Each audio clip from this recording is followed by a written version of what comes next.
The Bay Area's rock station, 107.7 The Bone. Are Brian and Aaron from Red Fang. You guys have already played today. You played this afternoon in the hot sun. How was it? It was great.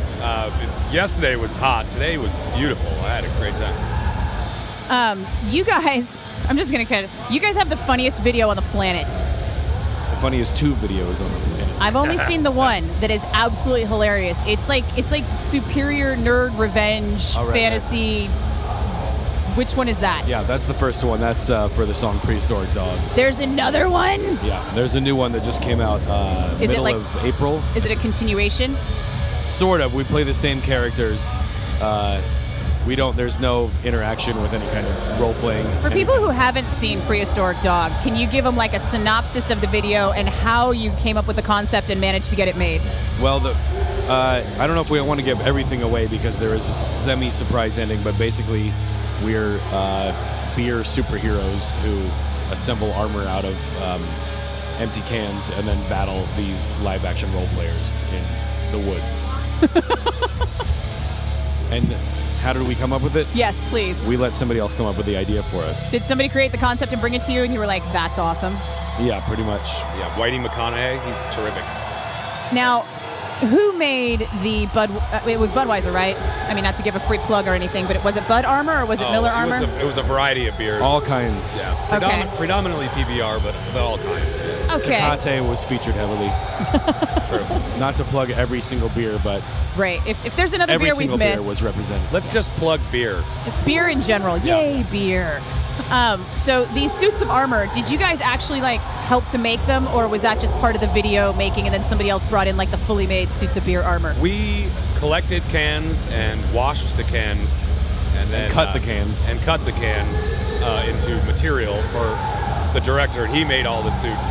We were the prep cooks and he was the chef. Exactly. Awesome. So it was still very DIY because the video has like a total DIY kind of feel to it, which I love. I think that was semi-intentional because Whitey is a full-on professional video maker and he can make things look very polished, but he wanted it to look raw and more documentary-like, partly because it gave it more authenticity, but also because that's just our style. You know? Now, was it kind of inspired by the movie Role Models? Because that's what it reminded me of a bit. I saw that afterwards. I didn't even know about that movie until I saw people starting to reference it in the comments on the YouTube page, and it's the obvious similarity. But I don't know if Whitey had even seen that. I think it's more Monty Python, Holy Grail. Yeah, and honestly, the beer armor idea for Whitey came from he was out drinking with some friends of his in L.A. and they were doing something called the Wizard Stick, where you take the last can of beer you drank and tape it to the bottom of the next one, and you keep doing that until you have a giant stick of cans all taped together, and then you beat the crap out of each other with them at the end of the night. So you're drunk and you're bashed about the head with empty beer cans. So that's where it started. That is like the best new drinking game ever. Way better than beer pong. Oh yeah, much better. So you guys are on the Rockstar Energy Mayhem Festival all summer long. What are your plans after that? We don't have any real set plans. We're hoping to tour more in the fall, very likely in Europe. I think is our plan. Yeah, we're going to take a couple months off to relax a little bit and then hopefully start writing some material for the new record too. So you guys are looking to start writing and recording before the end of the year? Probably not recording, but writing. Yeah. Awesome. And the second video, what's the second video like? I haven't seen it yet, so now I'm kind of excited. Again, there's not to like totally pigeonhole you guys into like a video band, but honestly, that was the first thing that grabbed my attention, and I just adore it. Definite elements of Max Headroom to the way that we operate. There aren't actually, but the second one is again, there's a surprise that I can't give away, but we start out as we're still a bunch of drunk idiots sitting around, not totally broke, don't know what to do with ourselves, and then a check arrives. So it's biographic. It's biographic. It was actually a documentary, and a check arrives from Relapse, our label, to make a video, and then it's just so it's fiction. So it's how would these 4 dudes spend that money and make a video? It's not that it's the first video you've ever heard of that uses that concept, but the way that Whitey puts it together is definitely a little more exciting than anything you've seen before. I already know from Prehistoric Dog that you guys can take an average concept and definitely make an above average Thank you. piece. Thanks. So I'm And it's excited Whitey. for that. It's Whitey. We have to Is give it? Whitey the credit. He's the same director on the new video as well.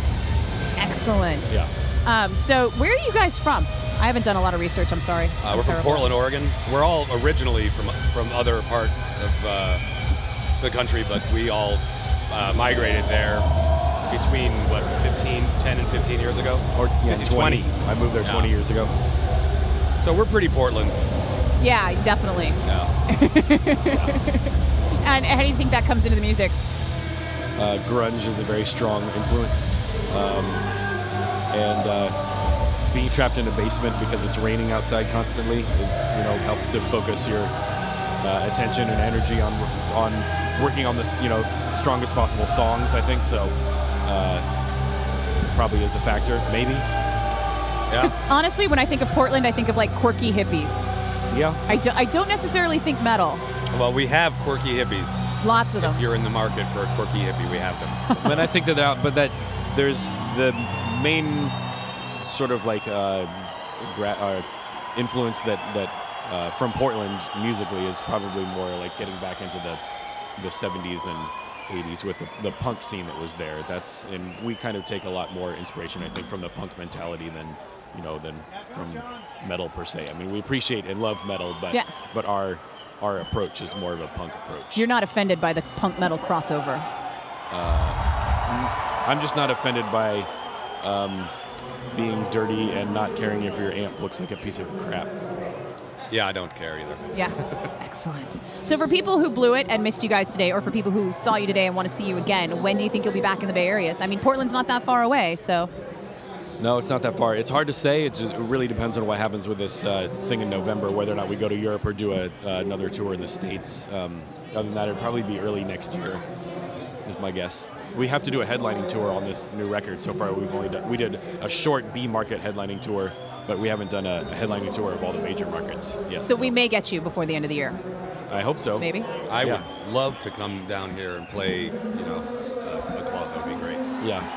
These festivals are awesome, and it's really an experience, but it's so much more gratifying to play to a small audience, and it's so much more a connection, So I'm enjoying myself here, but I can't wait to get back to what I've been doing for the past 20 years, Awesome. That is Red Fang. And right now 7 The Bone.